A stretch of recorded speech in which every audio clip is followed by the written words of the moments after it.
আশা করি আল্লাহ রাব্বুল আলামিনের অশেষ মেহেরবানিতে আপনারা সবাই ভালো আছেন। প্রিয় দর্শক, আজকের ভিডিওতে জানব ইবলিস শয়তানের স্ত্রীকে এবং শয়তান একদিনে কতগুলা সন্তান জন্ম দেয়, শয়তান কোথায় বসবাস করে ইত্যাদি। মহান আল্লাহ রাব্বুল আলামিন পবিত্র কুরআনে বলেন, তোমরা কি আমাকে ছেড়ে শয়তান ও তার বংশর আনুগত্য করবে, যে তোমাদের প্রকাশ্য শত্রু। পবিত্র কোরআনের এই আয়াতের মাধ্যমে প্রমাণিত হয় যে ইবলিসের স্ত্রী এবং সন্তান রয়েছে, এবং মুহাম্মদ রাসূলুল্লাহ যখন পৃথিবীতে ছিলেন ইতিমধ্যে শয়তান তার ধ্বংস বিস্তার করে শাখা বিশাখা পৃথিবী জুড়ে বিস্তার করে ফেলেছে। আহলে কিতাব থেকে জানা যায়, আল্লাহ তাআলা ইবলিসকে বিতাড়িত করার পর এক বিশেষ প্রক্রিয়ায় ইবলিসের স্ত্রীকে তৈরি করেন এবং তাদের মধ্যে থেকেই শয়তানের বংশ বিস্তার ঘটে। ইবলিসের স্ত্রীকে কিভাবে তৈরি করা হয়েছিল তার একটা হাদিস রয়েছে। যখন আল্লাহ তাআলা শয়তানের স্ত্রী ও তার সন্তানকে সৃষ্টি করার ইচ্ছা করলেন, তখন শয়তানের মধ্যে রাগের উদ্দীকরণ ঘটালেন, ফলে শয়তান প্রচণ্ড রেগে গেল। তখন রাগের ফলে তার মুখ দিয়ে আগুন বের হতে লাগল এবং সেই আগুন থেকেই তার স্ত্রীকে তৈরি করা হয়। প্রিয় দর্শক, আহলে কিতাব থেকে জানা যায়, মানবজাতির থেকেও কয়েক গুণ বেশি শয়তান তার বংশ বিস্তার করে চলেছে।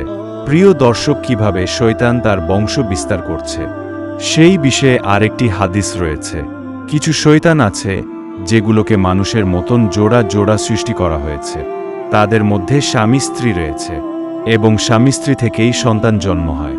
দ্বিতীয়ত, আরেক ধরনের শয়তান আল্লাহ সৃষ্টি করেছেন, যারা এক শরীরের মধ্যেই অর্ধেক পুরুষ অর্ধেক নারী, তারা নিজে নিজেই সন্তান উৎপাদনে সক্ষম।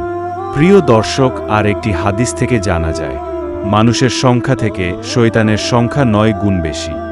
যখন মানুষের একটি সন্তান জন্ম নেয়, তখন শয়তানের 9টি বাচ্চা জন্ম হয়। প্রিয় দর্শক, যেমনভাবে পুরো মানবজাতির পিতা হযরত আদম আলাইহিসসালাম, ঠিক তেমনি সকল শয়তানদের পিতা ইবলিস শয়তান। এমনকি পৃথিবীর শুরু থেকে যত ইবলিস শয়তানের জন্ম হয়েছে, এরা কিয়ামতের আগ পর্যন্ত জীবিত থাকবে।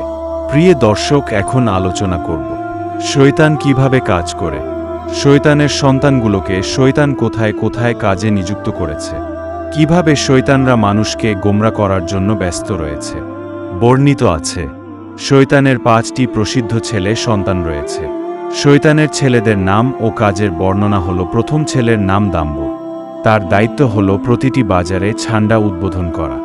যত অত্যাধুনিক বাজার রয়েছে সেখানে নারীদেরকে আসক্ত করে বেপরদাশীল কাপড় পরাতে, আর বেগানা পুরুষদেরকে সেই নারীদের প্রতি আসক্ত করে এবং পাপ কাজে লিপ্ত করে। শয়তানের দ্বিতীয় বড় ছেলে নাম হচ্ছে ছিবর, যে মানুষের মধ্যে ফেতনা সৃষ্টি করে এবং বড় ধরনের মুসিবতে ফেলে দেয়, যেমন ধরুন আলেম ওলামাদের মধ্যে হিংসা বৃদ্ধি করে দেওয়া। ছিবর মূলত আল্লাহ ওলা মানুষের পেছনে সময় ব্যয় করে। তৃতীয় বড় ছেলের নাম হল আউর। তার দায়িত্ব হল মুসলমানদের আমলের মধ্যে রিয়া ও লৌকিকতার তৈরি করা, যেমন ধরুন একজন আরেকজনকে নিজের আমলের কথা প্রকাশ করে নিজের সম্মান বৃদ্ধি করতে চায়। শয়তানের চতুর্থ ছেলের নাম মেসুদ। মেসুদের কাজ হল মানুষের মনের ভিতরে এমন রাগ তৈরি করে, যার ফলে মানুষ মারামারিতে লিপ্ত হয়, সমাধানের রাস্তা বন্ধ করে দেয়। সাধারণত মানুষের মধ্যে যে হিংসা ভেদাভেদ হয়, সেটা শয়তান মেসুদের কারণে হয়। শয়তানের পঞ্চম ছেলের নাম দামিজ। সে সকল মানুষের সঙ্গে থাকে এবং মানুষের বরকত কমিয়ে দেওয়ার চেষ্টা করে, যেমন ধরুন খাবার সময় বিসমিল্লাহ বলা ভুলিয়ে দেবে, মানুষ যেন গুনাহ করার পরে তওবা না করে সেটা চেষ্টা করে। প্রিয় দর্শক, এছাড়াও শয়তানের অনেক সন্তান রয়েছে, তারা বিভিন্ন কাজে লিপ্ত রয়েছে। এখন আলোচনা করব শয়তান কোথায় থাকে, তারা কি খায়। হাদিসে এসেছে তাদের আস্তানা সমুদ্রে, ওইখানে তাদের সিংহাসন আছে। সকল শয়তান প্রতিদিন সেখানে গিয়ে তাদের কার্যকরী শুনায়। প্রিয় দর্শক, শয়তান কি খায়? হাদিসে এসেছে আল্লাহর যে বান্দা খাওয়ার পূর্বে আল্লাহর নাম স্মরণ করল না, সেগুলো শয়তান খায়। এই কারণে খাওয়ার পূর্বে অবশ্যই আল্লাহর নাম স্মরণ করা দরকার। প্রিয় দর্শক, ভিডিওটি ভালো লাগলে অবশ্যই লাইক করবেন।